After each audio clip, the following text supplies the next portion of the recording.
Hello sa ating lahat. Morning po. Good morning! Morning, ma'am.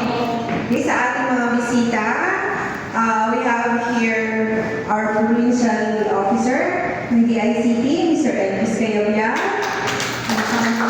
Sir, good morning po. Engineer Rexer de Lapuan. Tama ko ba? Lapan. Good morning po.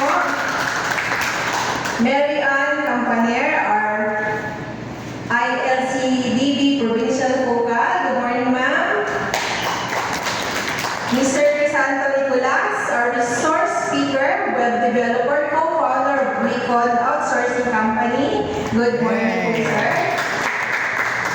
And to all the participants, magandang umaga.